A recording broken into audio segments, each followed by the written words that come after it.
कुरुक्षेत्र की महान भूमि पर दोनों सेनाएं आमने सामने खड़ी थीं। धृतराष्ट्र के पुत्रों और पांडवों की सेनाएं हाथियों की गर्जना और शंखनाद से गूंज रही थी। आकाश धूल और ध्वनि से आच्छादित था। उस समय कपिध्वज अर्जुन अपने रथ पर बैठे थे और रथ के सारथी स्वयं योगेश्वर श्री कृष्ण थे।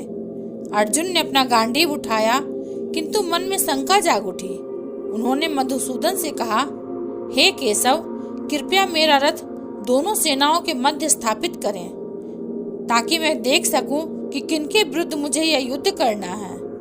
कौन कौन है जो धृतराष्ट्र के पुत्रों के लिए संग्राम चाहते हैं। श्री कृष्ण ने मुस्कुराकर रथ को बीच में रोका, और जब अर्जुन ने देखा अपने ही गुरु, पितामह, बंधु, भ्राता, मित्र और आचार्य, तो उनका हृदय कंपित हो उठा। गांडीव उनके हाथ से ढीला पड़ गया, शरीर शिथिल हो गया। वे बोले, हे मधुसूदन, इन सबको मारने से क्या लाभ। मैं न विजय चाहता हूँ, न राज्य, न सुख। हे गोविंद, जिनके लिए यह राज्य चाहिए था, वे सब तो सामने खड़े हैं। यदि वे ही नहीं रहेंगे तो यह वैभव किस काम का। हे माधव, मैं इन पूजनीय जनों पर सरसंधान कैसे करूं। पितामह भीष्म और आचार्य द्रोण को मारकर मैं सुख कैसे पा सकता हूँ। मुझे तो यह युद्ध पाप समान प्रतीत होता है।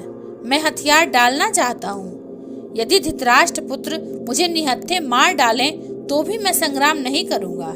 यह कहकर अर्जुन ने गांडीव नीचे रख दिया और अपने रथ में बैठ गए। उस समय श्री कृष्ण ने अर्जुन को देखा। उनके नेत्रों में करुणा थी, परंतु मुख पर गंभीरता।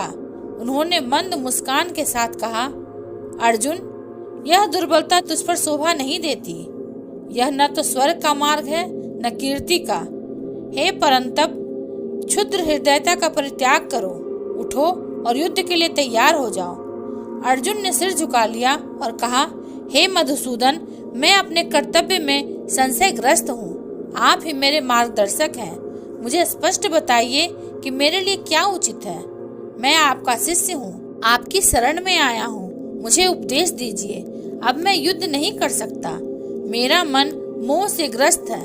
यह कहकर वे मौन हो गए। श्री कृष्ण ने तब गंभीर स्वर में गीता का दिव्य उपदेश आरंभ किया। उनका वचन मानो स्वर्गीय नाद की भांति गूंज रहा था। हे अर्जुन, तू जिनके लिए शोक करता है, वे शरीर में आत्मा नहीं है। आत्मा न तो जन्म लेती है, न मृत्यु को प्राप्त होती है। वह शाश्वत, अविनाशी और सर्वव्यापी है। जिस प्रकार मनुष्य पुराने वस्त्र त्याग कर नए वस्त्र धारण करता है, वैसे ही आत्मा पुराने शरीर को त्याग कर नए शरीर को धारण करती है। तो जिनका नाश असंभव है, उनके लिए तू क्यों शोक करता है। श्री कृष्ण के वचन सुनकर अर्जुन का हृदय हल्का हुआ, किंतु मोह अभी भी शेष था। वे बोले, हे जनार्दन, यदि आत्मा शाश्वत है तो भी पितामह और गुरु की हत्या करना तो अधर्म ही है। धर्म और अधर्म में मैं भेद नहीं कर पा रहा हूँ। तब श्री कृष्ण ने धर्म का गूढ़ रहस्य बतलाया। हे अर्जुन, अपने क्षत्रिय धर्म को स्मरण करो। क्षत्रिय का परम कर्तव्य है धर्म युद्ध में शस्त्र उठाना। ऐसा अवसर बड़े भाग्य से मिलता है। यदि तू इस धर्म युद्ध से विमुख होगा तो न केवल अपना कर्तव्य खो देगा, बल्कि अपयश भी पाएगा। लोग कहेंगे कि अर्जुन भय से भाग गया। तेरे शत्रु हंसेंगे और तेरे पराक्रम का उपहास करेंगे। तेरे लिए अब कीर्ति मृत्यु से भी बड़ी होगी। फिर श्री कृष्ण ने कर्म योग का उपदेश दिया। तेरा अधिकार केवल कर्म करने में है, फल पर नहीं। फल की चिंता छोड़, कर्तव्य कर्म कर। सफलता और असफलता में समान रहो। समत्व ही योग कहलाता है। जो फल की आसक्ति से मुक्त होकर कर्म करता है, वही योगी है।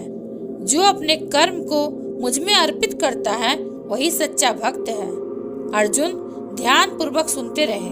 उनके नेत्रों में प्रकाश फैल रहा था, किंतु उन्होंने पुनः पूछा, हे माधव, यदि ज्ञान सबसे श्रेष्ठ है तो फिर मुझे युद्ध में क्यों धकेलते हो। मैं तो शांति चाहता हूँ। मुझे स्पष्ट बताइए कि मेरे लिए कौन सा मार्ग श्रेष्ठ है। श्री कृष्ण ने कहा, हे अर्जुन, संसार में दो मार्ग हैं, ज्ञान योग और कर्म योग। ज्ञान योग कठिन है, क्योंकि उसमें मन को स्थिर कर आत्मा का अनुभव करना पड़ता है। परंतु कर्मयोग सहज है। कर्तव्य करते हुए आसक्ति त्याग देना। जो मुझे समर्पित होकर अपने कर्म करता है वही मेरा प्रिय है। संसार में कोई भी क्षण ऐसा नहीं जब मनुष्य कर्म न करे, इसलिए तू कर्म से भाग नहीं सकता। कर्म कर, परंतु उसे मुझ में अर्पित कर, वही मुक्ति का मार्ग है। फिर श्री कृष्ण ने अपनी दिव्य विभूतियों का वर्णन किया। हे अर्जुन, मैं समस्त प्राणियों का आत्मा हूँ। मैं अग्नि में तेज, चंद्रमा में शीतलता, सूर्य में प्रकाश हूँ। मैं वेदों का स्वरूप, यज्ञ का अधिष्ठाता, तप का फल हूँ। जो मुझे समर्पित होकर भजते हैं उन्हें मैं योग और क्षेम प्रदान करता हूँ। हे पार्थ, जो भी तू खाता है, जो भी तू अर्पण करता है, जो भी दान देता है, जो भी तप करता है, सब मुझे अर्पित कर, यही सच्ची भक्ति है। अर्जुन अभी भी अधिक स्पष्टता चाहता था। उन्होंने कहा, हे योगेश्वर, यदि आप मेरे गुरु हैं तो मुझे अपना विराट रूप दिखाइए, ताकि मैं प्रत्यक्ष अनुभव कर सकूं कि आप कौन हैं। तब श्री कृष्ण ने अर्जुन को दिव्य दृष्टि प्रदान की और अर्जुन ने देखा असंख्य मुख, असंख्य नेत्र, दिव्य अलंकारों से सुशोभित शरीर, ब्रह्मांड में व्याप्त विराट स्वरूप। उस रूप से आकाश और पृथ्वी कंपायमान हो उठे। सूर्य और अग्नि भी फीके लगने लगे। देवता, ऋषि और असुर सभी उस रूप को देखकर भयभीत और स्तब्ध थे। अर्जुन ने देखा कि सभी योद्धा उस विराट रूप में प्रवेश कर रहे हैं। कोई अग्नि में समा रहा है, कोई समय के मुख में। दुर्योधन, भीष्म, द्रोण, कर्ण सब उस विराट रूप में समाहित हो रहे हैं। अर्जुन कांप उठे और बोले, हे देवेश, मैं आपके इस अद्भुत और भयानक रूप को देखकर चकित हूँ। आप आदि हैं, मध्य हैं, अंत हैं। आप ही सर्वव्यापी हैं। मैं आपको बारंबार नमस्कार करता हूँ। कृपा कीजिए हे विश्वरूप, मैं आपका शिष्य हूँ। श्री कृष्ण ने तब अपना सौम्य रूप धारण किया और मुस्कुराकर बोले, हे अर्जुन, यह विराट रूप मैंने तुम्हें अपनी कृपा से दिखाया। देवता भी जिसे देखने के लिए तरसते हैं। अब तू संशय त्याग कर युद्ध के लिए उठ। सभी योद्धा पहले ही तेरे संकल्प से मारे जा चुके हैं। तू केवल निमित्त बन, तू धनुर्धर मात्र है। अर्जुन का हृदय अब दृढ़ हो चुका था। उन्होंने हाथ जोड़कर कहा, हे अच्युत, मेरा मोह नष्ट हो गया है। मैंने सत्य को जान लिया है।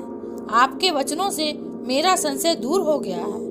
अब मैं आपके आदेशानुसार युद्ध करूंगा। उन्होंने गांडीव उठा लिया। उनकी आंखों में दृढ़ता और हृदय में उत्साह था और श्री कृष्ण सारथी बनकर रथ को आगे ले चले।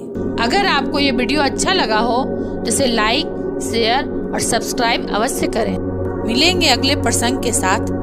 तब तक के लिए धन्यवाद।